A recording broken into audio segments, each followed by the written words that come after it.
आपको इस बात की खबर रहनी चाहिए कि मार्केट अगले कुछ समय में गिरने जा रहा है और अगर आप इसके लिए तैयार नहीं हैं तो कोई भी शेयर ना खरीदें और फिर जब मार्केट गिरता है तो वो अच्छा होता है। ये कहना है पीटर लिंच का। Legendary fund manager Peter lynch ने ऐसा कहने से पहले कई सालों तक मार्केट को समझा और बताया कि असल में ये गिरावट मार्केट साइकिल का ही एक हिस्सा है और जब भी मार्केट गिरता है तो अच्छे शेयरों में निवेश करने का शानदार मौका मिलता है। अगर आपको भी लगता है कि शेयर मार्केट में आगे और गिरावट आने वाली है तो हमें कमेंट बॉक्स में जरूर बताएं, क्योंकि आज हम ये बताने वाले हैं कि शेयर मार्केट खास तौर पे निफ्टी में आगे कितनी गिरावट आ सकती है।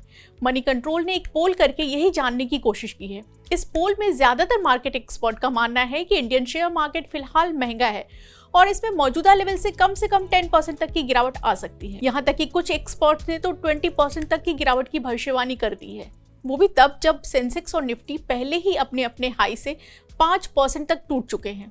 आखिर कितना गिरेगा शेयर बाजार? मनी कंट्रोल के इस पोल में ट्रेडर्स, फंड मैनेजर्स से लेकर के एडवाइजर्स तक शामिल है। पोल में शामिल सबसे ज्यादा 52% लोगों ने कहा कि मिडिल ईस्ट में बढ़ते जियोपॉलिटिकल टेंशन और चीन के राहत पैकेज की वजह से इंडियन मार्केट पे प्रेशर दिख सकता है। इस पोल में 2 दर्जन मार्केट एक्सपर्ट शामिल हुए, जिनमें एनालिस्ट से लेकर ट्रेडर्स, फंड मैनेजर्स और एडवाइजर्स भी शामिल हैं। 72% एक्सपर्ट्स का कहना है कि मौजूदा लेवल से मार्केट में 10% तक की गिरावट आ सकती है, जबकि 16% के मुताबिक मार्केट 10 से 20% तक गिर सकता है। वहीं 12% लोगों का मानना है कि ये गिरावट 20% या इससे ज्यादा हो सकती है। शेयर मार्केट में फिलहाल कहाँ पैसा लगाना चाहिए?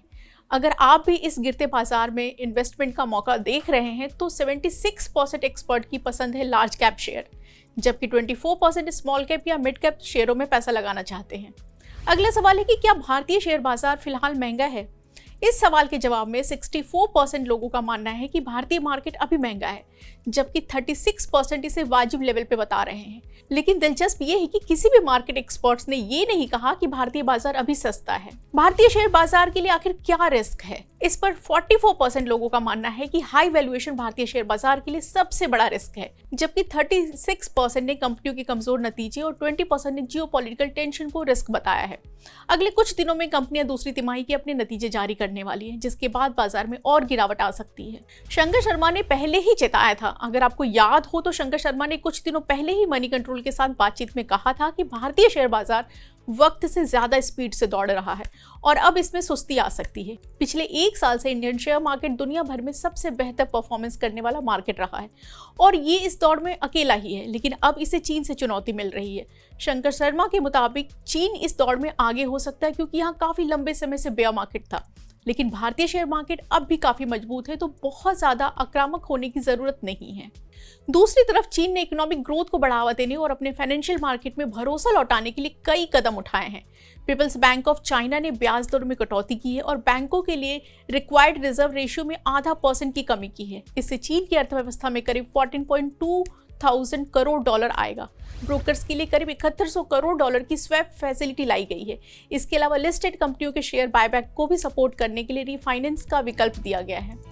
इन सब के चलते सिर्फ 15 कारोबारी दिनों में चीन का market cap 2 lakh crore dollar और हांगकांग का market cap 1.2 lakh crore dollar से ज्यादा बढ़ गया और इसका नुकसान भारतीय बाजार को उठाना पड़ा।